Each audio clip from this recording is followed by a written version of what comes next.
নমস্কার বন্ধুরা, আমি আজকে একটু আলোচনা করব তোমাদের সঙ্গে যে এইগুলো আমার বেগুন গাছ আর এইটা বাঁধাকপির গাছ। তো এটা গরম ভরপুর গরমেও তাও শীতের বাঁধাকপি, তো আমরা শীতে ফুলকপি বাঁধাকপি হয়, তাও তোমরা যদি ছাদে দুটো একটা করে লাগায় রাখতে পারো, তাও তোমরা গরমেও ফুলকপি বাঁধাকপি সেই শীতের মতন সাইজটা অত বড় না হলেও কপিগুলো কত সুন্দর সুন্দর এই যে কপি হয়।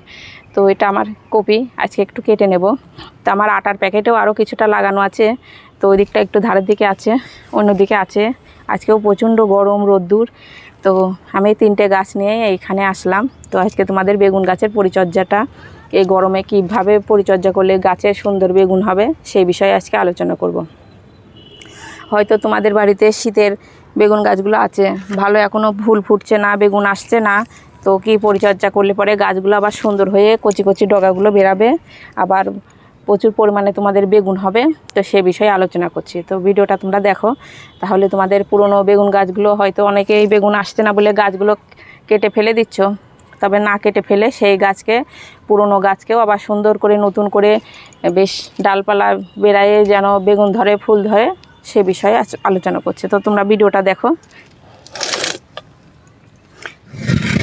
এই যে এটা আমার পুরনো বেগুন গাছ, একসঙ্গে করেই গাছ। তো এই গাছটা আমি কেটেছিলাম, তো এই গাছটাতে অমনি কেটে দিয়েছিলাম। গাছটা বেশি ডগাগুলো যখন বেরাচ্ছিল, তো এই গাছটাতে পোকা হয়েছিল।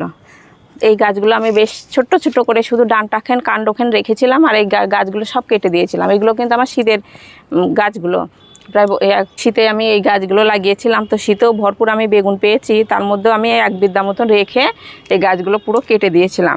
আর এই গাছটা কি করেছিলাম, বেশি আমি ছোট করেছিলাম না, ডালগুলো কেটেছিলাম না, পাতাগুলো ছিল, তো এইভাবে করে রেখে দিয়েছিলাম যে এই ডগাগুলো বেরাচ্ছে, তো এই ডগাগুলো ঝাড় হবে। তো এই গাছটা তোমরা যদি কী করো, পুরনো গাছ যদি তোমাদের বাড়িতে থাকে, তো কাণ্ডটা 1 বিঘা থেকে কিংবা 1 হাত মতন রেখে পুরোটা গাছটা তোমরা কেটে দাও।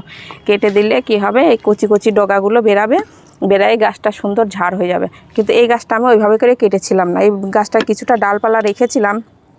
এটা কিন্তু আমার শীতের গাছ।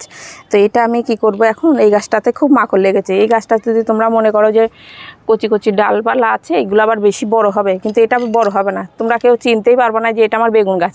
এটা একটা আমার সুন্দর কালো বেগুনের গাছ। তো এই বেগুন গাছটা যদি কিছুদিন আগে আমি করতে পারতাম তাহলে একটু ভালো হতো। তো এটা আমরা দেখো কিভাবে আমি পরিচর্যাটা করি।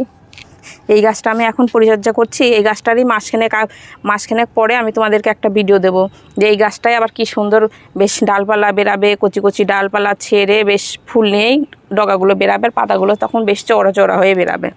তো আমি দেখো কিভাবে করি। এই যে কচি কচি যত ডাল আছে এইগুলোতে কিন্তু পুরো মাকড় লেগেছে, তো এইগুলো তোমরা কেটে ফেলে দাও, ব্যাস এইভাবে করে ফেলে দাও।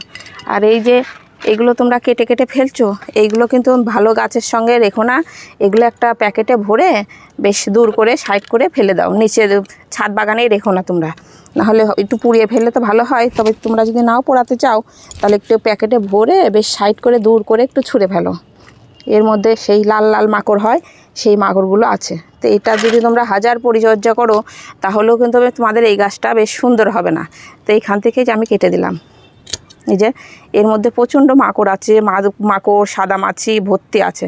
তো এই যত ডালগুলো বেরাবে তোমরা যদি ওষুধ দাও, তোমাদের ওষুধটাই শুধু নষ্ট হবে, এই গাছটা কিন্তু ঠিকঠাক আর ভালো হবে না।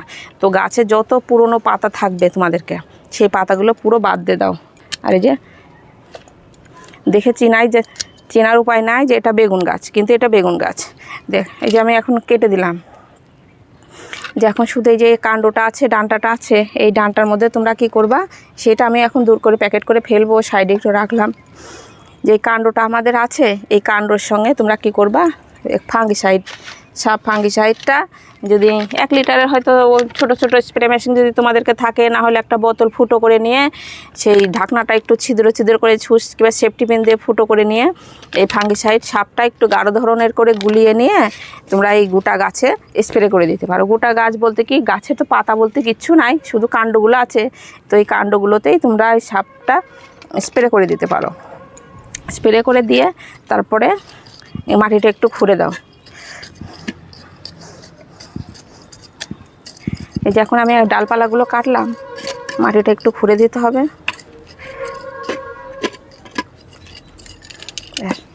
খুঁড়ে দিলাম। তারপরে আমি কিন্তু এই বেগুন গাছ বলো, লঙ্কা গাছ বলো, আমি যে কোনো গাছে রাসায়নিক সারটা খুব একটা বেশি ব্যবহার করি না, জৈবভাবে করার চেষ্টা করি। তার মানে আমরা বাজার থেকে যেসব ধরনের ফল টল খাই, শাক সবজি খাই, বেশিরভাগ কিন্তু অত জৈব সার দিয়ে কেউ কিছু করে না, কিন্তু আমাদের রাসায়নিক সার দিয়ে বেশিরভাগ সকলেই করে, জৈব সার দিয়ে কিন্তু খুব একটা করে না। তোমাদের বাড়িতে যে কটাই আমরা গাছ করি, বিশেষ করে সবজির গাছ হোক, ফলের গাছ হোক, জৈবভাবে করলে পরে সেই ফলটার স্বাদটা, টেস্টটা বেশি ভালো হয়। আর জৈবভাবে সেটা খাওয়া খুব ভালো। রাসায়নিক সার যত আমাদের কম খাওয়া যায় ততই কিন্তু শরীরের পক্ষে ভালো। তো এইটা যে আমরা যেমন হাড়কুচি, শিংকুচি দিই, তো আমাদের এখানে খুব একটা বেশি পাওয়া যায় না কুচি শিংকুচিটা, কিন্তু যেটা আমি সারের দোকান থেকেই নিয়ে আসি, এইটাও কিন্তু জৈব সারই। যেমন হাড়কুচি, শিংকুচি, তারপরে নিমখোল, সেসব দিয়ে ভার্মি দিয়ে এই জিনিস সারটা করা। তো এর মধ্যে আমি 2 চামচা মতন এই সারটা দিয়ে দেবো। এটা 2 চামচা মতন আমি দিয়ে দিলাম। তারপরে এর মধ্যে দেবো তুমি একটু গোবর সার। তোমাদের কাছে যদি ভার্মি থাকে তো ভার্মি দিতে পারো। এর মধ্যে একটু গোবর সার দিয়ে দিলাম।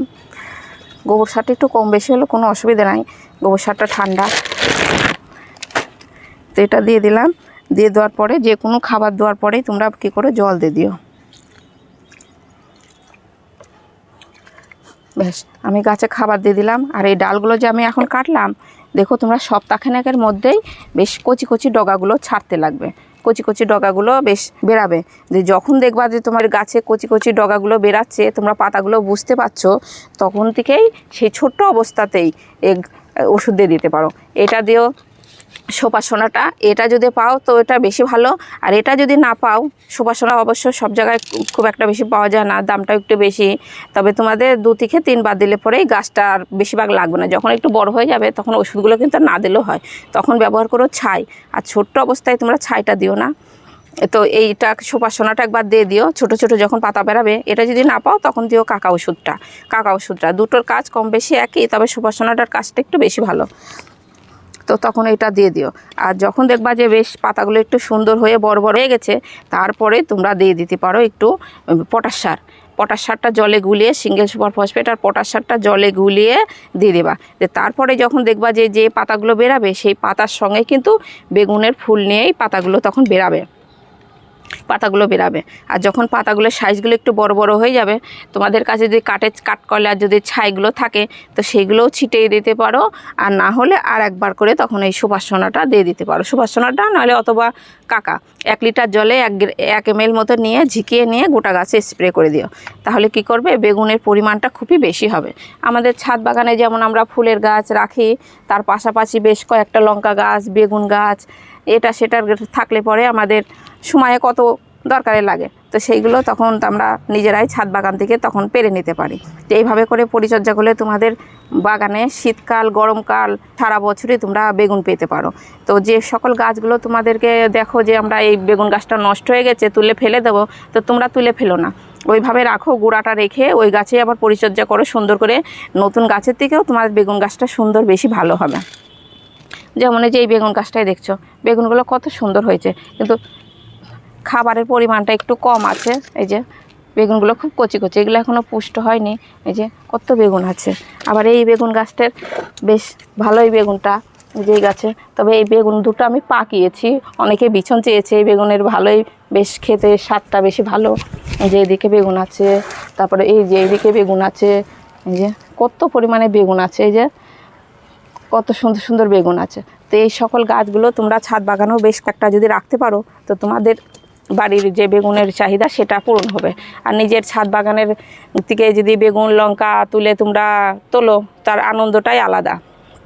তো এইভাবে করে পরিচর্যা করলে তোমাদেরও ছাদ বাগানে বেশ ফুলের সঙ্গে ফল থাকবে, কিছুটা সবজি থাকবে, তাহলে তো ভালো লাগে, আমাদের ছাদ বাগানটা বেশ মানানসই হয়। তো এইভাবে করে পরিচর্যা করো, তোমাদেরও বাগান খুব সুন্দর হবে। তো ভিডিওটা এখানে শেষ করছি, নমস্কার।